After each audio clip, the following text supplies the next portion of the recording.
Srdačno vas pozdravljam, poštovani gledatelji, i drago mi je da smo i danas ponovo zajedno. Ali na samom početku želim vam svima zahvaliti na sjajne reakcije, na komentare, na zahvale, na pohvale za moje goste iz prošle emisije, na sjajnu Leonidu Kifer iz Daruvara i Antonija Milanovića iz Zadra. Dakle, na primjere dobre prakse kad mladim ljudima sa invaliditetom pružimo priliku i poštovanje, koliko se oni mogu afirmirati, koliko mogu otvarati neke nove svjetove, uistinu biti posebni pravi primjer za bolji status osoba s invaliditetom. Jer uvijek ističemo o statusu osoba s invaliditetom ponajprije ovisi o njima samima. Dakle, hvala vam svima, no na kraju je naša draga Leonida Kifer rekla: zajedno možemo sve. Dakle, u svakome danu oni trebaju našu podršku i poštovanje, dakle i u vlastitoj obitelji, u zajednici i naravno u društvu kroz institucije također. Kad govorim o današnjoj temi, onda bih mogla zapravo početi Danas sam tu za tebe ili Osmijeh za sve. Jer to su zapravo nazivi projekta udruge Smiješak za sve, koji su kroz dugo vrijeme skupljali novac za otvorenje volonterskog centra i prenoćište u Stančiću, koji pripada Centru za rehabilitaciju Stančić. Prisjetimo se, imali smo nekoliko emisija o tome, riječ je o osobama sa intelektualnim teškoćama. Dakle, njih je oko 200-tinjak i imali smo više emisija, više sjajnih akcija gdje je gospođa Marijana Jergović zapravo pokazala da sa tom inicijativom, na kraju krajeva oni su i dobitnici, jedan od dobitnika uz udrugu Naša djeca, u humanitarnom projektu Uz nas niste sami Hrvatske televizije, gdje smo pokazali i ukazali na prioritete u našem društvu. A to su prije svega osobe koje su vrlo često najizoliranije kad govorimo o osobama s invaliditetom, odnosno o osobama s intelektualnim teškoćama. Dakle, centar je prošlog vikenda otvoren, a kolega Ante Rajić je napravio malu reportažu. Evo, pogledajmo svečanost otvorenja centra za volontere, odnosno za prenoćište u Stančiću. Trenutačno je u centru Stančić 206 štićenika, a premda su volonteri i dosad dolazili, otvorenje novih prostorija u kojima mogu prenoćiti trebalo bi znatno popraviti kvalitetu života štićenika. Za njih je ovo jako vrijedno. Novi ljudi u njihovim životima, volonteri, studenti, kvalitetno provođenje slobodnog vremena, šetnje, izleti, boravak u šumi koju smo uredili, neizmjerno bogatstvo. Novo uređene su 4 prostrane spavaonice s po 3 kreveta u svakoj, sanitarni čvorovi, te kuhinja s blagovaonicom i prostorom za druženje.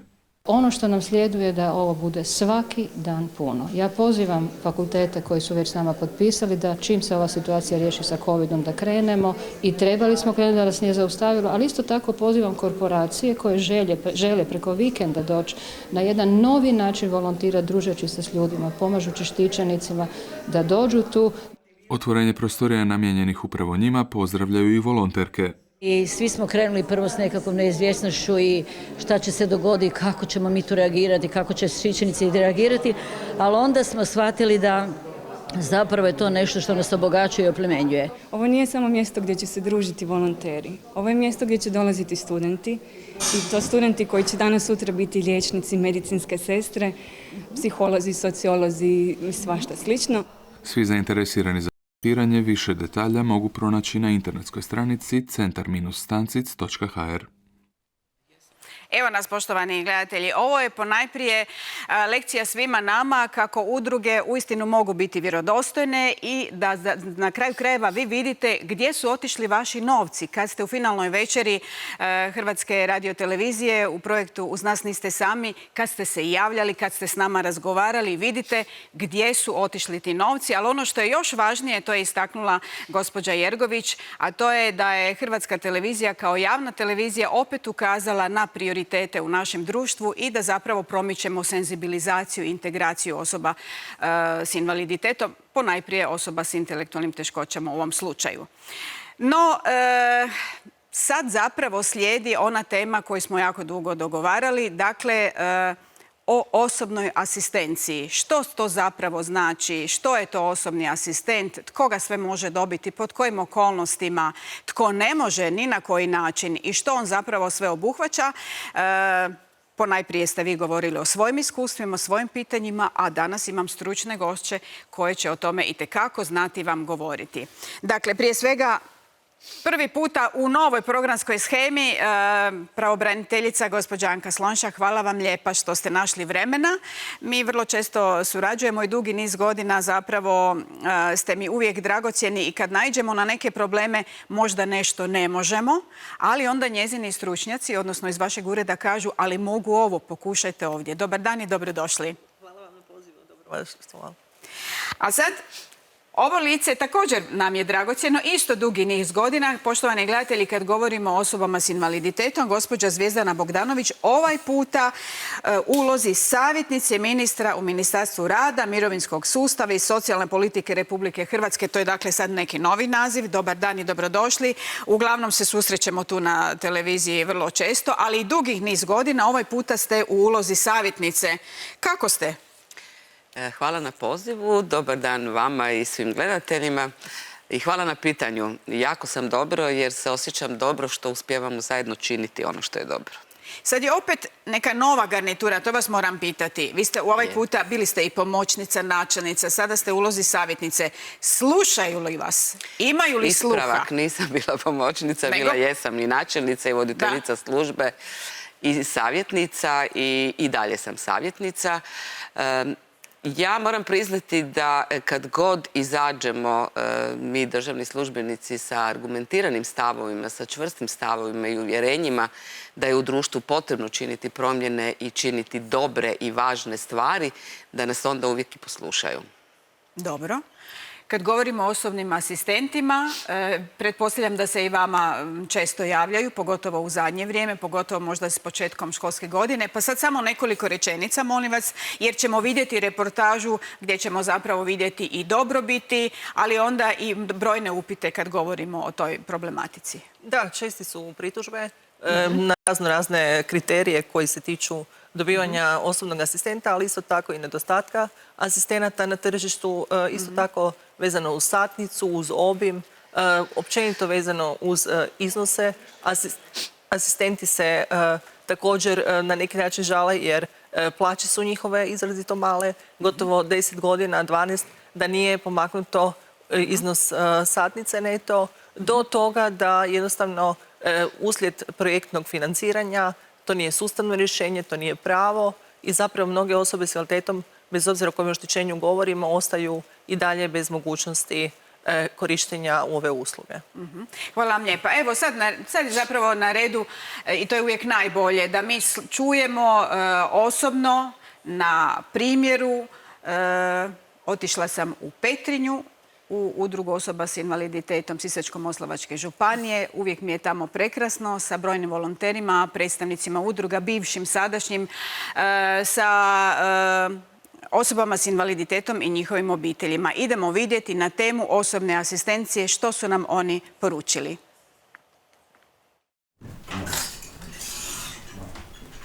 Dobar dan. Gdje si, Anđo? Šta radiš? Slažem. Ja. Ti? Pa ja. Meni to baš i ne ide. Ja sam Katarina Petrović, po zanimanju cvjećar. I Mateja poznajem cijeli njegov život, faktički od kad je imao možda 2,5 godine. Smo se poslije Oluje vratili, mi smo tu i susjedi. On je odrastao s mojom djecom. I tako, igrom slučaja, sad ja sam njegov asistent.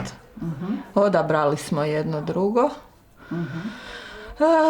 Što biste o njemu ispričali? O njemu, on je divan dečko, pametan, jako, voli šalu, humor, voli mlade ljude, to vidim da mu fali. Dobro, ja mu malo jesam starija, ali dobro, sad. Ali imam, pomlađujem se uz njega, smijemo se puno.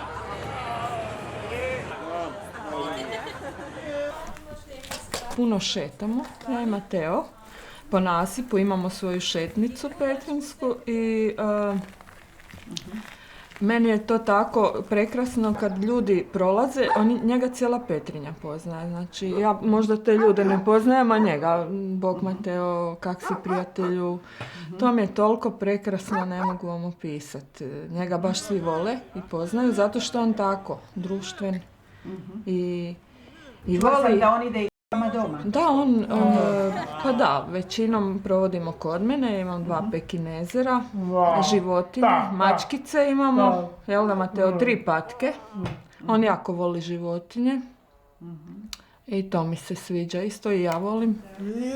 Očito je što vi njemu dajete. Što Mateo vama osobno daje? Jer uvijek govorimo kako ranjive osobe oplemenjuju nas i podsjećaju što je u životu važno. Mateo je za mene, mogu biti ljuta ne znam koliko i tužna i ne znam, kad sam s njim ja sam sretna osoba. Ja sam mama Ljiljana Gavranović, Mateova mama, jel? Mateo ima 26 godina. Evo sad je kod kuće, jel? Ja sam dobila status majke njegovateljice nakon dosta godina borbe. Moram reći, to je stvarno bila borba. Jer su me prvi puta odbili, maltene već je drugi put bio, pa su još neke dodatne, ne znam više. Administrativni problemi. Da, mislim stvarno.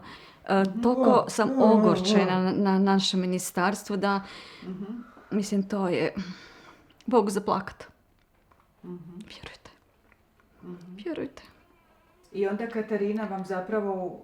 Katarina je i tad, dok sam ja radila, mislim, tad mi je još bilo, ne mogu reći da mi sad nije potrebno. Sad sam i starija, već imam godine i bolesti, naravno, bake 2 koje moraš voditi brigu, jel? Tako da stradate, psihički, fizički, svakako stradate. Tako da negdje sam pročitala da majka, njegovateljica, da je to kao vojnik na crti. U stresu, u stresu stalnom. Jer on ima višestruke bolesti, probleme, jel? Od epilepsije, cerebralna paraliza, još dijagnoza. I zapravo ste sretni onda da imate Katarinu koja vam je poput obiteljskog člana. Ona nam je kao član obitelji. Jer ona njega, kaže, od 2, u stvari manjega mi smo se vratili tu kad je on u Petrinju, znači rođen u ratu, jel? U progonstvu, kad smo se vratili, imao je 2 godine i 10 mjeseci. Od tad ga pozna i one se vratili u to vrijeme. Tako, spletom okolnosti je to tako, u susjeda. Inače su se družili njezni roditelji sa mojim svekrom i svekrvom i tako bliski su dosta bili. Inače tu u ulici dosta se, pogotovo prije rata, su se nekako svi više bližili nego sad. Sad je neka točno otuđenost. Mislim da ministarstvo očito nema sluha. Nema sluha za osobe sa teškoćama, znači za invalide, za sve se drugo ima, za to se nema. Nisu to neka velika primanja, to je na 4 sata i sami znate koliko je to. Novci, ja znam da smo u krizi smo od uvijek, koliko se ja sjećam, od uvijek smo u krizi i bit ćemo u krizi. Ali za nešto što je potrebno, djeca ta nisu kriva. Ja sam Predrag Milunić, voditelj projekta Podrška za bolji i kvalitetniji život. Udruga osoba sa invaliditetom Sisačko-moslavačke županije provodi ovaj projekt u drugoj fazi. Trenutno imamo 12 korisnika. Projekt je financiran iz Europskog socijalnog fonda, operativni program Učinkoviti ljudski potencijali i odnosi se na podršku i pomoć osoba sa invaliditetom.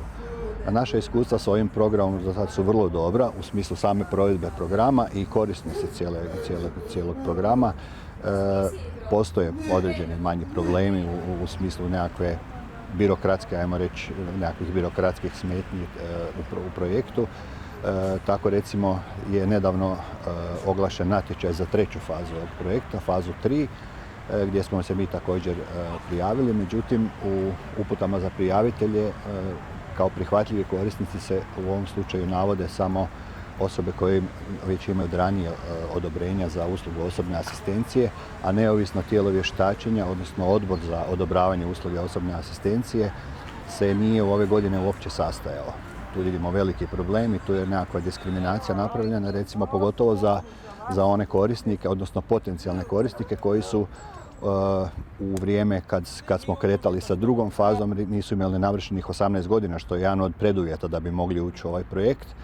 Sad su navršili 18 godina i oni su zapravo bili na čekanju i cijelo vrijeme su se nadali da će moći ući u ovaj projekt. Međutim, evo, nažalost, zbog tih nekih birokratskih stvari i propisa koje su stavili nadležni, nismo u mogućnosti uvrstiti ih u ovaj projekt. Naša udruga inače ima 26 osoba za koje smo početkom ove godine prikupljali dokumentaciju. To je vrlo obimna dokumentacija koju morate prikupiti da biste kandidata poslali na odbor koji odobrava uslugu osobne asistencije. Mi smo sve to pripremili očekujući da će se taj odbor sastati, da će se, ili neovisno tijelo vještačenja, da će se konstituirati, međutim to se nije dogodilo. To je veliki problem, ljudi nas zovu, vi kad nekog planirate, odnosno date informaciju da prikupljate dokumentaciju za određeni projekt, onda budite naravno kod ljudi određenu nadu da će se to dogoditi. Ljudi nas zovu iz područja cijele županije, čak imamo troje potencijalnih kandidata iz Zagreba, područja grada Zagreba. Čuli su za projekt, mi oglašavamo projekte na našim web stranicama udruge, na našoj Facebook stranici, imali smo u medijima nekoliko nastupa, tako da se vidjela velika korist od ovog projekta. Korist je višestruko koristan jer on socijalno uključuje osobe sa invaliditetom u širu društvenu zajednicu, daje im osjećaj samopouzdanja, daje im neku novu energiju, spriječava institucionalizaciju tih osoba. S druge strane je koristan i za osobne asistente, jer osobni asistenti dolaze, pogotovo na ovim područjima gdje je, ajmo reći, ekonomski malo depriviranih područja, gdje je teža je zapošljivost i to su osobe koje su nekakvoj uglavnom više manje srednjoj životnoj dobi, koje nemaju nekakvu visoku kvalifikaciju i oni nisu zapravo konkurentni na tržištu rada. Tako da kroz ovaj projekt i oni nalaze svoje zadovoljstvo da mogu pomoći tim osobama. Ja sam ljuta kad kažu osobe s posebnim potrebama. Nemamo mi posebne potrebe, mi imamo potrebu otići na kat, to je naša poteškoća. Što mi ne možemo doći gore, a ne naša potreba. Znači potrebu svi imaju za otići negdje, za disat, jesta, samo mi to svi radimo na različiti način.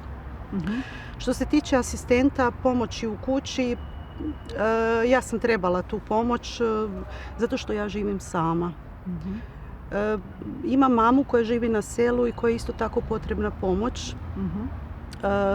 Kad je zimsko doba, kad je ružno vrijeme, ne možete otići po lijekove, ne možete otići u trgovinu, ne možete puno toga. I ja sam molila moje udruzi i predstavnike da oni idu u projekt osobnog asistenta.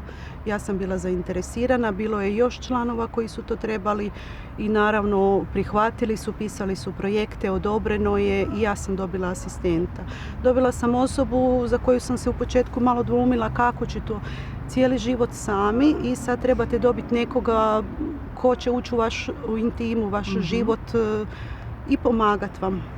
Ja radim na svoj način sve, sad će doći neko pa će mi pomoći možda na drugačiji način. Imam sreću veliku, dobila sam prvo prijateljicu, a onda sam dobila i pomoć. Zajedno radimo sve, približno smo tu godina, neka mala razlika u godinama je i ja sam presretna, moj se život promijenio. Ćeš mi ti pomoći? Vesela je, vedra je, vrijedna je, zna puno toga i razumije me. Puno puta ona zna što meni treba da ja ne moram ni reći da je napravi. Tako da sam ja u svim mogućim pogledima prezadovoljna sa mojom asistenticom. Ja sam Antonija Marić, 68. godište, blizu sam znači Štefici, tu smo godina. Moja susjeda mi je predložila, inače nisam bila u kontaktu tako sa osobom s invaliditetom. Rekla je da jedna gospođa treba asistenta, jel bi ja to htjela, da to nije ništa tako strašno, da je to čisto ok, da je ona jako komunikativna, da ćemo se mi naći. Ajde, mi smo se išli dogovorile kako ćemo se naći u kafiću. Ja mislim da mi kad smo se srele u tom kafiću da smo nas odmah kliknule. to je bilo to. Da. A to obično kažu, znate što, obično kažu, ma duše se prepoznaju. Pa možda i je. Možda je tako jer različitosti se spajaju. To je u meni tako nekako došlo. I evo, dogovorili smo se, krenulo je to. Imala sam ja isto nekakvu malu, ono kao strah, nekakav iz neznanja, kako. Iz neznanja. Tako je, šta, kako pomoć, kako. Mislila sam da je možda nekako ne naštetim, da je ne uvrijedim, jer ne znam kako, šta. Shvatili ste to odgovorno, niste to shvatili kao neku zabavu? Ne, to je prije svega meni bilo posao. To je posao koji moraš shvatiti, isto kao i svaki drugi. Međutim, kad smo nas dvije popričale, kad je to krenulo, svaki dan je bilo sve bolje i bolje. Mi smo prije svega prijateljice. Evo nas, poštovani gledatelji, pogledali smo, čuli smo, doživjeli smo i pohvale i upite, ali idemo sad zajedno zapravo naučiti kako napraviti red, kako napraviti jedan sustav, koje su to socijalne usluge koje bi mogle unaprijediti kvalitetu življenja svakoj obitelji, ali gleda se ponaosob svaku osobu sa teškoćom. Evo, gospođo pravobraniteljice, izvolite. Pa evo, gledajući ove priloge i zapravo različite te pozitivne i nedostatke tih rješenja, vidljivo je da zapravo izostaju usluge u zajednici. Mnoge obitelji, kao što su pokazali primjeri, trebaju potporu u svojoj zajednici, u svojoj obitelji, za svoju osobu s invaliditetom, za svoje dijete s teškoćama. Međutim, trenutno mi nemamo neki određeni izbor, paletu koja bi zapravo ponudila sve ono što takve obitelji trebaju. Status njegovatelja, kao što i svi znaju po kriterijima Zakona o socijalnoj skrbi, tu je predstavnica ministarstva, ne bi u to ulazila, ali bi htjela reći da prema našim iskustvima je vidljivo da je to doista jedna opcija koja u principu na neki način je kvalitetna i dobra za one situacije gdje ne postoji drugo rješenje. Međutim, mi imamo situacije u kojima se i mi preispitivamo kao pravobraniteljstvo i kod davanja mišljenja da li možda postoji opcija bolja da ta majka, taj roditelj, taj bližnji zapravo ide raditi, da on ima adekvatno vrijeme za sebe, da ima vrijeme za svoje slobodne aktivnosti, da ti 24 sata koje je zapravo na predispoziciji svom članu obitelji, da možda tu dođe doista neka druga ili treća osoba koja će biti dovoljno educirana da pomogne sa zdravstvene strane, sa socijalne strane, da pruži podršku obitelji i da zapravo bude pomoćnik toj osobi s invaliditetom u obitelji. Mi to danas nemamo. Ovo projektno financiranje osobnog asistenta ne zadovoljava mnoge osobe s invaliditetom koje trenutno imaju tu vrstu podrške.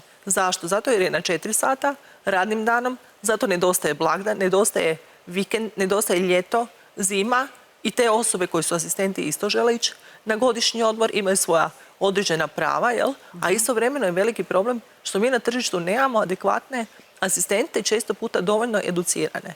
To se shvaća vrlo često kao nekako ad hoc zanimanje koji će malo doći do osobe, vidi da li se sviđa taj posao ili ne. Često puta su to studenti koji na neki način nalaze određeni period kad im je potrebno određeno radni zadatak da izvrše. Međutim, osobe s invaliditetom žive taj život.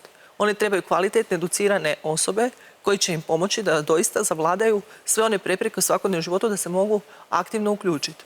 Naravno, ovisno od osobe do osobe. Neke osobe će biti manje aktivne, neke više, neke ne žive u istim uvjetima. Vrlo teško je za one osobe koje su u slabije razvijenim krajevima u Hrvatskoj, na otocima, u brdskim, gdje doista nemaju niti uopće nekog susjeda blizu, a kamoli da bi dobili neku osobu koja će putovati iz drugog kraja. Mi smo ovdje vidjeli cijeli spektar kroz 12 godina rada problema, nedostataka, naravno i kvalitetnih i prednosti asistencije. A to je ono najvažnije, da osoba ostane u svom domu, da osoba ostane u svojoj obitelji, da ne ide u ustanovu, da ne ide u neku drugu oblik alternativne skrbi, jer mi danas znamo da mi zapravo nemamo dobru uopće alternativu za značajan broj osoba sa različitim oštećenjima, posebice oni koji su intelektualno sposobni, znači koji su tjelesna oštećenja, osobe sa senzoričkim i tako dalje, koji zapravo je upitno kud s tim osobama.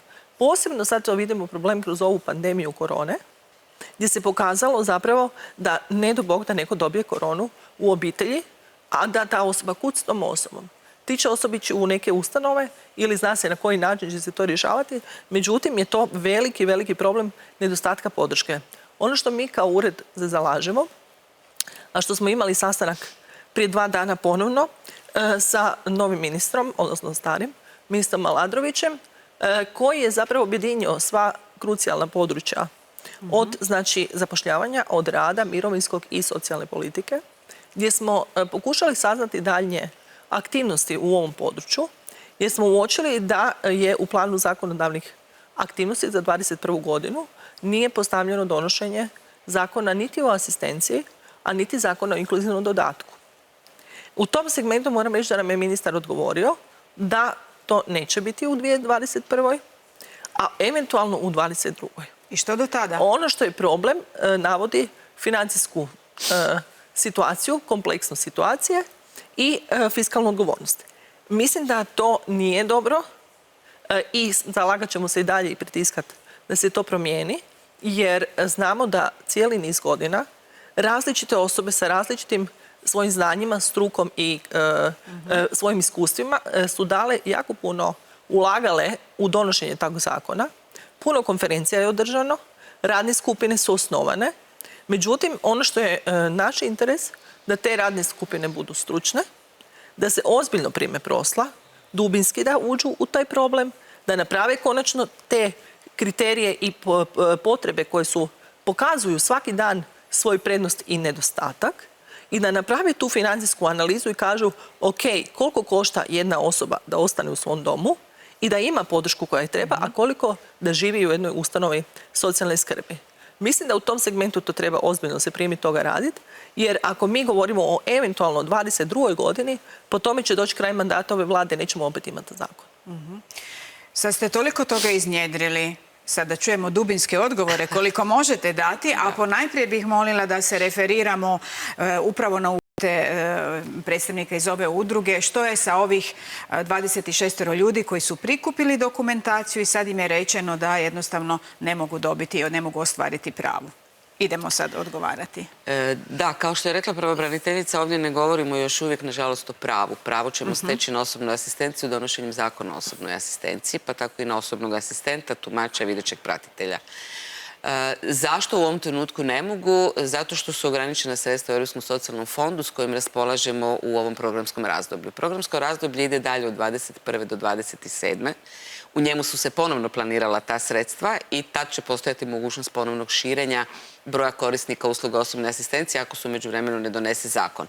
Mi smo vjerovali da ćemo do tada uspjeti donijeti i zakon, no međutim događanja sa koronom i gospodarska situacija u Republici Hrvatskoj nas je u svemu tome prilično omela i prilično je teško fiskalno biti odgovoran, a planirati ovakve stvari unaprijed, jer one za sobom nose velika financijska sredstva. Sve ovo što je nabrojila pravobraniteljica kao nedostaci u provedbi ovog programa, to više nije projektno financiranje, nego je programsko 2 ili 3 godine i tu smo nastojali naravno u ovom periodu osigurati i osobnog asistenta i korisnika da ima kontinuitet u pružanju usluga, osobni asistent u dobivanju svoje naknade. Možemo govoriti o tome da li je ona dovoljno visoka ili nije. Za 4 sata 2000 kuna neto nije puno, nije ni toliko premalo u odnosu na minimalnu plaću za 8 sati. Mi smo nastojali tu nekakav balans stvarati cijelo vrijeme. Činjenica je da 12 godina to nismo mijenjali. Nismo mijenjali zato što smo naprosto bili u situaciji da biramo ili ćemo povećavati plaće ili ćemo osigurati većem broju korisnika tu uslugu. Opredijelili smo se za veći broj korisnika usluge, budući da je kontinuirano nedostatna, nepristupačna u dovoljnoj mjeri. Svega toga smo mi svjesni, vrlo intenzivno smo radili dokle god je bilo moguće na samom zakonu i radit ćemo i dalje. Zakon je takav da će vrlo jasno definirati tko može biti pružatelj usluge, tko može biti korisnik usluge, pod kojim uvjetima to neće moći dobivati, posebice u paraleli sa ostvarivanjem drugih prava u sustavu socijalne skrbi. Vidjeli smo i sami sad primjere. Mi imamo u ovom trenutku situaciju da nam osoba s invaliditetom primjerice u isto vrijeme ima osobnog asistenta, roditelj ima status roditelja njegovatelja, uključuje se primjerice gerontodomaćica i tako dalje i tako dalje. Pitanje je da li smo doista toliko bogato društvo. Ja osobno mislim da nažalost nismo. U nekoj sredini ne dobije ništa od toga. Tako je, a imamo s druge strane onih do kojih usluga uopće nije došla, niti je roditelj ostvario pravo, niti ima podršku s bilo koje strane. To želimo bitno promijeniti. Želimo da svako ima mogućnost pristupačnosti usluge, dakle da imamo jednu regionalnu ravnomjernost u pruženju usluga, jednako tako i prava, ali da je i ostvarivanje tih prava pravednije nego je danas riješeno. Napomenut ću samo još jednom tko i pod kojim uvjetima može ostvariti pravo na status roditelja njegovatelja, odnosno njegovatelja. Status roditelja se može odobriti samo u situaciji kad je osoba potpuno ovisna o pomoći i njezi druge osobe, jer mu je zbog održavanja života potrebno pružanje specifične usluge i podrške i pomoći i njege, ili je u potpunosti nepokretan i pored korištenja ortopedskih pomagala, dakle kolica, hodalice ili nečeg sličnog, ili ima više vrsta teških oštećenja i zbog toga mu je potrebna maksimalna podrška druge osobe.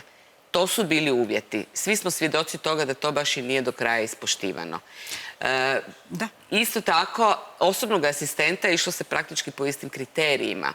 Zašto? Zato što su jedni imali status roditelja njegovatelja, drugi su trebali onda dobiti osobnog asistenta kao podršku i olakšanje samoj obitelji. Ideja osobnog asistenta je neovisno življenje. Dakle, osoba koja je osoba s invaliditetom i ima tu vrstu potrebne podrške zbog svog stanja u kojem se našla, je bila da joj se osigura što je moguće veći opseg uključenosti u život zajednice i donekle rasterećenje ipak obitelji u određenim svakodnevnim aktivnostima. Ona nikako nije i trebala biti, niti smije biti u ulozi pomoćnice kućne u obitelji, što se isto tako zna često događati. Dakle, kriteriji moraju biti vrlo jasno definirani, potrebe korisnika moraju biti vrlo jasno definirane. Mi smo imali liste praćenja potreba, liste praćenja provedenih usluga i tako dalje i vjerujem da ih udruge i dalje koriste. Imali smo vrlo jasno i imamo još uvijek vrlo jasno definirano pod kojim uvjetima netko može pružati tu uslugu koja je podrazumijevala edukaciju te osobe koja će pružati uslugu, mogućnost da korisnik sam bira onog koji će mu pružati uslugu i da ga kroz tu uslugu vodi. On najbolje zna na koji način mu treba pružiti tu uslugu.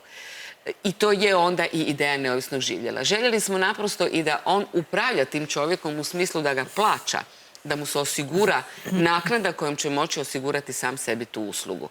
Ideja je bila osnivanja centara neovisnog življenja, jačanja edukacija, jačanja podrške i tako dalje. Vraćamo se pomalo na sve te ideje i dalje i pokušat ćemo ih definirati kroz zakon.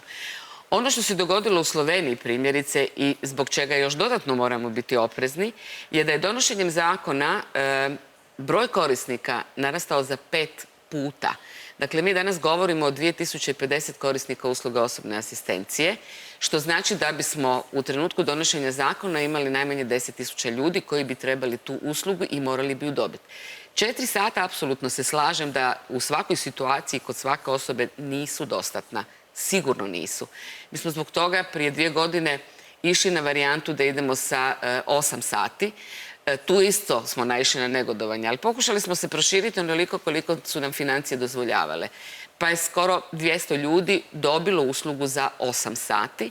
Nažalost, isto smo isključivo sa onima koji imaju Bartel 0, što znači da su najteži među najtežima i znamo da to nije dobro kao jedini kriterij, no međutim pokušali smo krenuti od onih koji su u najtežoj situaciji. Sami ne mogu apsolutno ništa. Znači, što se znalo ponavljati i kad smo kretali s ovom uslugom, znači ne može sam ni muhu s lica otjerati. Krenuli smo s njima u nadi da ćemo moći svaku sljedeću godinu širiti taj krug, povećavati i ne gledati naravno samo Bartelov indeks. Usluga ovisi i korisnik koji će dobivati tu uslugu i o njegovoj socijalnoj anamnezi. Nije svejedno da li on živi sam ili okružen velikom obitelji. Vi ste i sami da ne smijemo zaboraviti na to da članovi obitelji i dalje trebaju biti podrška osobi s invaliditetom primarno. Ali ne mogu biti ni oni koji su jedini opterećeni. Dakle, paleta usluga mi pokušavamo cijelo vrijeme proširiti koliko god je moguće, koristiti sve izvore sredstava, i državni proračun i dio prihoda od igara na sreću i Europski socijalni fond koliko god imamo raspoloživih sredstava. Kontinuirano povećavamo i paletu usluga i broj korisnika tih usluga i kako u domovima kojima smo mi osnivači i ostalim domovima i kod svih pružatelja usluga, ali i kroz sustav podrške organizacijama civilnog društva korištenjem svih ovih sredstava. Bitno su se stvari promijenile zadnjih godina, ali ne možemo nikad do kraja biti zadovoljni. Uvijek možemo učiniti više. I uvijek je to potrebno unapređivati, širiti i dodavati. Vi ste nezadovoljni. To apsolutno zaslužuju. Da, vi ste nezadovoljni upravo sa tim brojem socijalnih usluga. Nezadovoljni smo jer jednostavno osoba, naravno ovo što kaže, nije u svakoj sredini isto. Negdje u većim urbanim sredinama naravno da tu postoje i neke volonterske udruge i tako dalje koji se uključuju, ne znam, od duhovnih, od humanitarnih preko gradova. Neki gradovi imaju i kroz svoje određene odluke, mogućnosti i gerontodomaćica i nekih drugih. Postoje udruge koje razne projekte provode i tako dalje. Međutim, ono što je, kažem, krucijalni problem, što zapravo ta linearnost i ta pravednost nije kako treba ni sada, ni u ovom trenutku, ni projektno. Jer ne može svi dobivati isto, jer jednostavno svako od nas je drugačiji. I svako od nas ima svoje potrebe i drugačije potrebe. Jednostavno ne može se na uštrb, ne znam, danas ili sutra u ljeto nastradalo je 10 novih mladih osoba koje trebaju pomoć. Jedna takva asistencija bi im neizmjerno bila bitna. Oni ne mogu ući, a možda neko drugi ima 4 sata koji ne zna nakon 2 sata šta bi s asistentom. Mi često znamo čuti da ne znaju organizirati vrijeme, ne znaju uopće oformiti i onda sjedi asistent sa strane. Pa ne može sjediti asistent sa strane, a ti imaš s druge strane osobe koje vape za pomoći u krajima. Tko bi trebao, oprostite, tko bi trebao odrediti? Nedostaje supervizija. Mislim da nedostaje supervizija, ali ljudi koji razumiju asistenciju, jer udruge u nekim segmentima mogu i jesu tu i postoje voditelji. Međutim, mislim da tu nedostaje dovoljne edukacije i nedostaje supervizija što se zapravo radi i kako, na koji način asistenti uopće taj odnos uspostavljaju. Postoje određena izvješća koja se daju to, ali mislim da je to sve nedovoljno. Koliko je zapravo važnost, jer ne mogu se, kažem, ovo što je rekla i Zvijezdana gospođa Zbotanović, isto tretirati osobe koje zbog nedostatka, mi znamo mnoge ljude koji u malim sredinama imaju samo roditelje. Ti roditelji, oni pitaju šta ćemo, kuću, ja imam asistenta sa 4 sata, meni ako roditelj umre, ja nemam onaj drugi dio dana, ko mi pomoć. Mislim, to su toliko i važna usluga da se ona ne može poistovjetiti sa odlaskom u neku društvenu aktivnost. Ja znam da mnogim osobama je izlazak u nekakvu aktivnost sve. Ali osobi koja treba nekome da da neko jest, da neko ostane s njom, da ona će zbog toga završiti u nekoj udomiteljskoj obitelji. Pa ne može se to mjeriti uopće. Zato hoću reći koliko je zapravo važnost te usluge da ona postane pravo. I ovo što vi kažete, povećat će se broj. Da, povećat će se sigurno broj. Pa mi imamo osoba koje primaju danas osobnu invalidninu, koliko? Preko 20.000, ne znam, 40, koliko? Znači od tih 30.000, pa ti sigurno 30.000 treba određeni oblik asistencije i podrške. Nekome će trebati 2 sata, nekome će trebati 8 sati, nekome 10 sati. Ali to što se povećava broj, to ne znači da ćeš ti dati svakome 4 sata. Tko će to odrediti? Pa to je to što treba. Stručnjak mora neko biti povjerenstvo. I da to sustavno bude. Da, jer bez toga nema kvalitetnog pomaka niti zakonskog rješenja. A ovo što, oprostite, još jedna stvar. Vezano, htjela bih reći samo, jer brzo to vrijeme ide, zakon ne znači da u ovom trenutku, ako se on i donese i ako se dobar nacrt napravi, mislim, ta asistencija obuhvaća različite palete asistencije. To nije samo osobni asistent. Tu treba biti i njegovatelj. Tu treba biti osoba koja će onoj osobi sa psihičkim bolestima dati lijek. Da ta osoba ne zbog toga što nemaju ko dati lijek jer njezin supružnik ili neko radi u toj obitelji završava u ustanovi psihijatrijskoj ili nekoj drugoj privatnoj ustanovi. Znači, ta paleta, taj povećani broj mora biti reguliran određenim stručnjacima koji će biti povjerenstvo koje će donijeti procjene šta kome treba. Ako mi nemamo i to što se tiče financija, treba donijeti taj zakon, mi ga još uvijek nemamo. Mislim, ako ćemo ovako raditi, čekati 21. hoćemo 21. ići ga raditi. Evo da čujemo. Nećemo, već smo ga imali u prvom navratu prije jedno 6-7 godina, ali smo imali velikih prijepora oko toga koji će sve biti kriteriji. Bojim se da nam se to može ponovno dogoditi ako se ne svedemo u realnost okvira života u Republici Hrvatskoj. Dakle, to je jako važno. Nacrt prijedloga zakona je najmanji problem, vjerujte mi. Puno veći problem će biti jasno iskomunicirati kriterije po kojima će netko moći ostvariti tu uslugu i po kojima neće moći ostvariti tu uslugu. Broj će se onda lako izračunati, ali ono što u ovom trenutku je strašno važno je da osvijestimo koliko smo odgovorni i kroz program kad prijavljujemo nekoga za osobnu asistenciju. Vrlo svjesno smo spremni i spretni izmanipulirati dokumentaciju. Vrlo smo spremni i spretni pod pritiskom obitelji, roditelja, prijatelja prijaviti nekog za koga unaprijed znamo da nije trebao ući u ovu kvotu dobivanja usluga osobne asistencije i na terenu imamo svega toga, ali vrlo nerado ćemo to prijaviti. Dakle, pomalo smo i licemjerni u tome. Mi cijelo vrijeme apeliramo na to. Mi ne možemo imati toliko inspektora, svjesni smo toga kad su nam svi pružatelji usluga u pitanju, jer mi imamo preko 1300 pružatelja socijalnih usluga. Nemoguća misija je svakodnevno biti na svakom koraku i kod svakog pružatelja usluga i pratiti što se tamo događa. Ali imamo i mi društvenu pojedinačnu odgovornost i pojedinačnu, tako je. Mi imamo i odgovornost da onda kad nam određeni rukovoditelji tih udruga prijavljuju bilo sebe, bilo kojeg člana udruge za tu uslugu, da moraju osvijestiti da su vrlo odgovorni i da su možda u tom trenutku upravo oduzeli šansu ovima o kojima je govorila Anka. Ali ajmo biti odgovorni, ajmo se ponašati odgovorno. U nekoj drugoj zemlji to sigurno ne bi prošlo. Ovdje prolazi jer smo spremni Bartelov indeks prilagođavati kako nam treba i u kojoj situaciji nam je potrebno. Dakle, u jednom trenutku će nam Bartel biti 35, u drugom će nam biti možda 60 ili 10. To se ne smije događati. Da, ne smije. Naprosto se ne smije događati. Ali odgovornost je svih nas. Kažem, mi ćemo se silno potruditi da zakon do kraja godine bude apsolutno spreman za proceduru. I to smo obećali, to ćemo napraviti. I nije to problem. Možda neće biti problem ni osigurati sredstva, jer ćemo se potruditi da i dalje možemo koristiti sredstva koja su nam i sad na raspolaganju, a za sve ono što će nam dodatno trebati da se osiguraju sredstva u proračunu. Dakle, ne bi trebao biti problem da i dalje možemo koristiti sve izvore. Za sve ćemo se to potruditi, o svemu tome smo već razgovarali na radnim skupinama. Ali moramo osvijestiti da će ponovno biti onih nezadovoljnih kojima će se neka prava koja postoje možda dobivanjem ovog prava uskratiti. Ali reda svakako mora biti, sustavno se mora riješiti. S obzirom da mi kolege kažu da imamo svega par minuta, ne mogu ne postaviti pitanje brojnih roditelja koji imaju djecu sa autizmom. Zašto ja kao roditelj djeteta sa autizmom ne mogu dobiti status roditelja njegovatelja, jer dobivam kao odgovor pa ima samo autizam, a zna se da autizam može imati višestruka oštećenja. Dakle, molim jednu i drugu da odgovorite našim upisu. Evo, ja bih samo ukratko rekla da gospođa Bogdanović je pročitala kriterije i upravo je to jedna od najvećih prepreka, ta dva oštećenja. S druge strane, ono što govorim cijelo vrijeme, dok nemamo rješenje pomoćnika u obitelji i dok nemamo onu osobu koja će pružiti potporu tom roditelju, da taj roditelj ipak može ići raditi i da može koristiti sve one svoja prava kao roditelj, kao osoba za šta je se i školovao između ostalog, a da bude siguran da njegovo dijete bude kod kuće zbrinuto, dotle nemamo niti pravog rješenja. Jer status njegovatelja, tako mi smo predali i na Ustavni sud kao pravobraniteljstvo upravo ovu odredbu, ali nismo još uvijek dobili odgovor. Jer jednostavno smatramo ga diskriminatornom ovom odredbom trenutno. Da čujemo? Zašto ne? Prvo, mislim da nije točno da ga nema nitko ko ima dijete sa autizmom. Drugo, ovisi naravno upravo o povjerenstvu koje donosi procjenu da li to dijete spada u kategoriju onih za koje roditelj može ostvariti to pravo. Velim, kriteriji su vrlo jasni. Povjerenstvo čini sve da osigura gdje god je to moguće.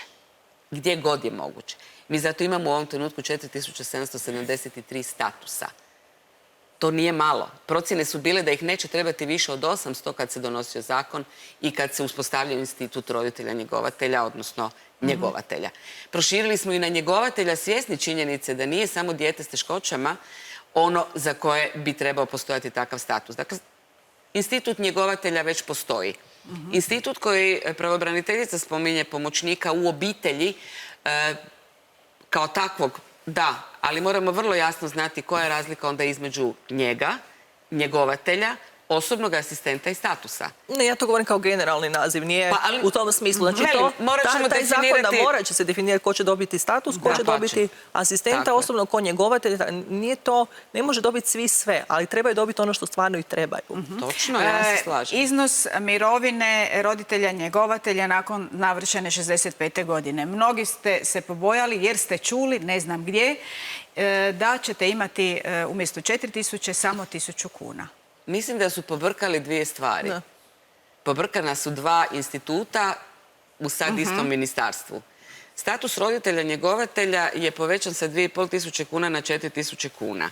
Bez obzira što je on po posebnom propisu, plaćaju se svi doprinosi kao i onome ko radi i zarađuje tu plaću. Prema tome, mirovina će se po tome i računati. 1.000 kuna je nacionalna mirovina i nema veze sa statusom roditelja njegovatelja. Apsolutno nikakve. Evo, pred sam kraj emisije, što ćemo odgovoriti evo na upite iz ove naše reportaže? Dakle, onih 26 primjerice iz Udruge osoba Sisačko-moslavačke županije, kad mogu očekivati, s obzirom da su prikupili svu dokumentaciju za ostvarenje prava osobne asistencije, odnosno svi koji su u takvoj sličnoj situaciji.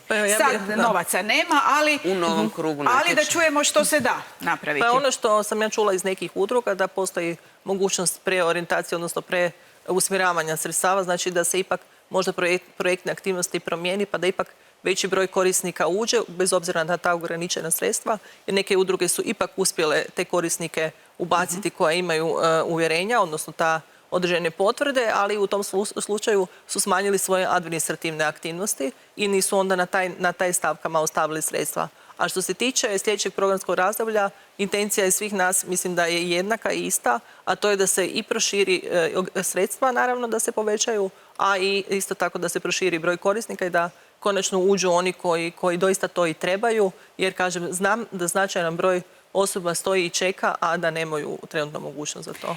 Hvala vam lijepa. Završena je emisija.